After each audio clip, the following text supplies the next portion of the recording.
Okay, and now we come to the fourth part of the series, which is speaking. I think this saying right here sums it up greatly. Listen a lot before you speak. Read plenty before you write. Because without input like listening or reading, it is not likely that your output, speaking or writing, could be rich and beautiful. So, for speaking, listen a lot. Listening is the input for speaking, just like what reading is for writing. Listen to English regularly. Note down new words and good expressions that you think you can use. Listen to a podcast, discover a new word. Note it down and learn that word. And use that word again in speaking practice. That's the first in many steps you could follow to steadily improve your speaking skills. Next, try imitating online videos of native speakers speaking English. There's a great video called How to Improve Your English Speaking Skills by Yourself here on YouTube that I think explains this technique really well. Link in the description. Please check them out after watching this video.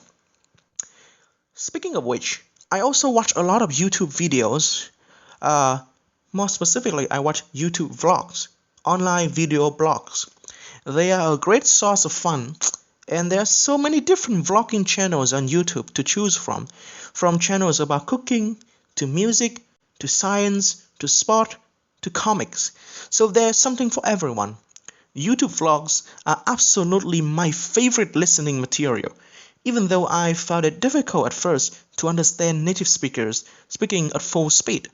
But it improved quickly for me, and I have been a great fan of YouTube vloggers ever since.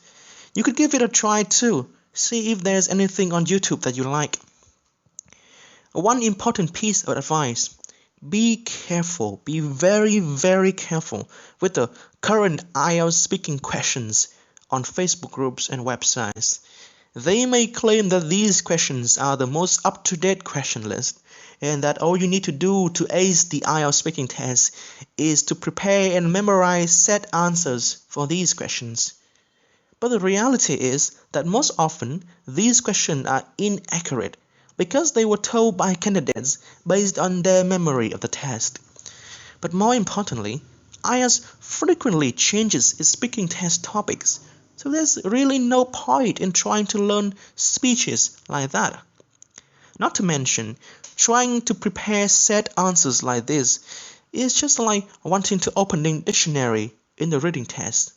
Both of them are officially not allowed, and both are cheating. This is a test of your English, not your memory, so please don't learn speeches like this. When the examiner hears a prepared answer, they will immediately stop the candidate and change the topic. The examiners are trained to spot learned speeches, and they will not assess the learned speeches. So in short, this is not an effective preparing strategy, and is not allowed, and is cheating. Just don't do it. One speaking activity you could try at home is try to answer questions about yourself using the questions on the site conversationstarters.com.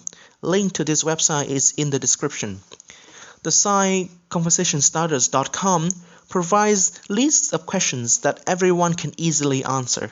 You can practice answering them on your own or in your speaking group. There are also some more difficult questions if you want to challenge yourself or your friends. They also make good chatting topics when you are bored. You could copy the questions to Google Translate and click play to make it sound like a real native speaker is asking you the questions. This is good for practicing alone, but also good if you practice speaking with a group of friends. If you fail to answer on the first try, simply try again. Ask your friends to spot and correct your mistakes for you. Finally, when you speak, consider videotape or record yourself speaking. I find this extremely helpful because you see, what I learned is this: what I say and what I think I say could be very different.